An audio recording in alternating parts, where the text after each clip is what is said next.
Welcome to Activations with JJ, special summer solstice ascension message.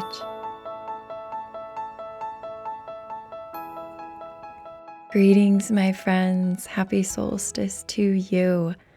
I'm so thrilled to be here with you today. I know for some of you, this may be published a little bit later on the day of the solstice. However, we are nonetheless gathering.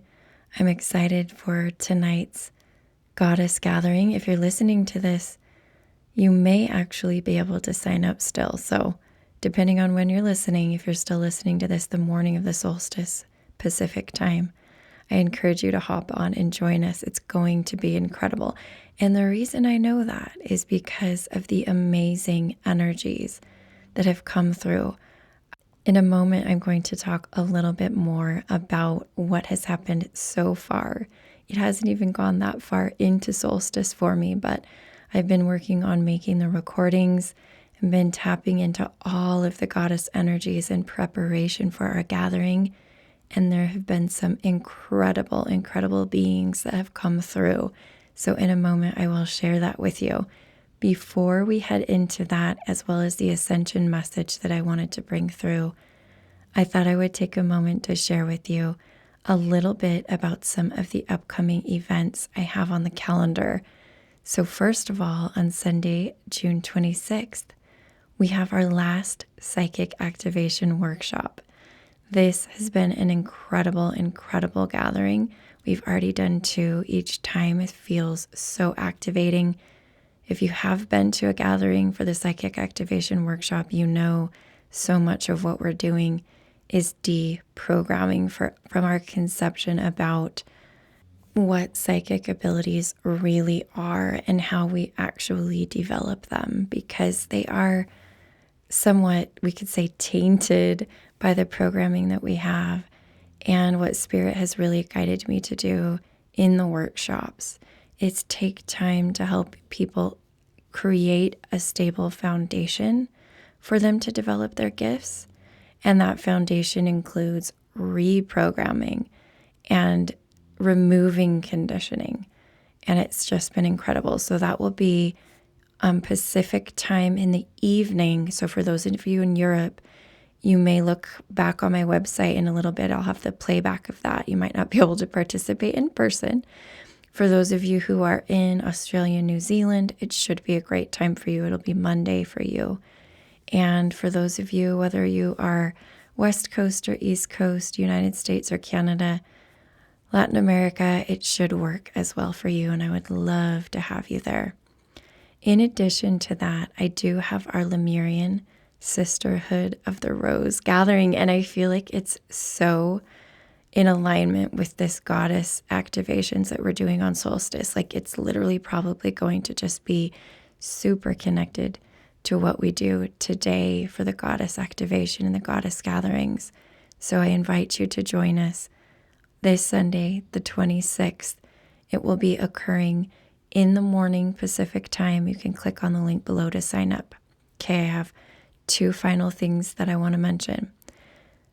If you have heard me talk about multidimensional soul integration or multidimensional soul activation, I have 2 more cohorts coming up in the next couple of months. And after that, I'm actually completely shifting the way that I run these programs.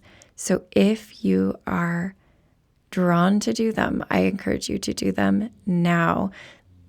The Multidimensional Soul Integration cohort starts on June 26th and goes through July 24th. And then the Multidimensional Soul Activation cohort starts about the 2nd week in August and ends the 1st week in September. It's a 4-week program. The links to find out more are below. I'm not going to take too much time to explain, but there is a big difference between the 2. If you've done one, I encourage you to try and do the other.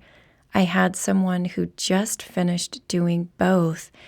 And as much as Spirit guided me to create 2 different modalities, Spirit said, you need to do a soul activation and a soul integration. And I kind of had like a little bit of a discussion with Spirit because I was like, they kind of feel the same. Like, aren't they similar? Spirit said, no, they're absolutely not the same.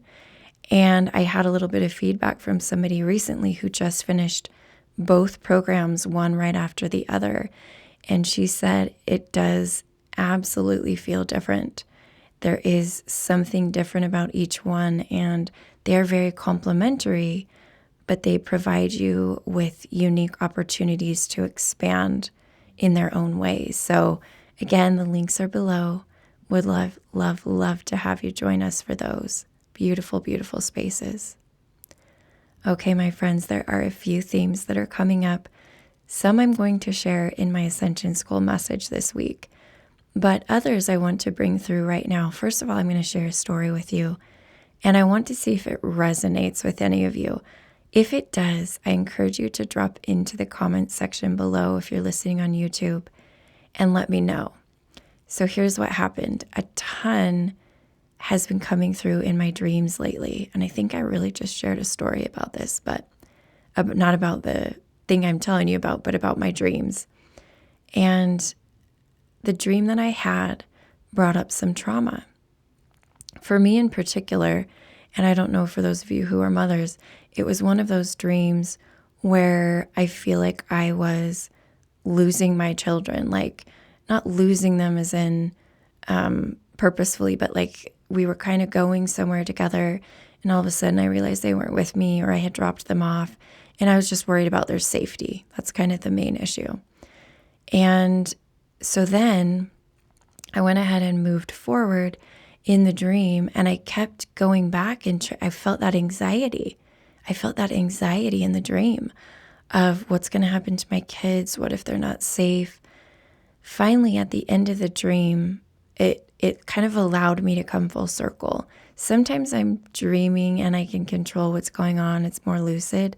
Other times I don't feel like I'm quite there, so I wasn't really able to get where I needed to go. But I was able to, in this dream, do that. I came full circle. And it was super powerful because in the end of the dream, I picked up my kids from the place that I kind of felt like they were lost, but I picked them up. They were safe. Everything was fine. And in that moment, I was conscious enough for Spirit to drop in and say, this is how things are turning out from now on. You are not experiencing the old ways anymore. This is the new way. This is the new energy. And I really felt like it had something to do with healing the patterns of generational trauma. Now, fast forward a little bit, I want to share something that happened in a mentorship session. If you participate in mentorship with me, part of our sessions are kind of a role reversal where you will take some time to do a reading on me. And I allow that to occur. It's a beautiful co-creation. I'm able to kind of step in the role of the recipient, but also after the fact come in and we sort of walk through how it worked, how it looked. If you want to have any questions about how you channeled or what you were reading, I offer validation and support there. But this particular session, right after the dream happened, I felt like the person who was doing the reading needed to do some contract work with me. And this was all new to them, but they were really good about being flexible and just giving it a try. We try to make the mentorship sessions fun so it doesn't feel like it's all serious. It's a time to play and to experiment.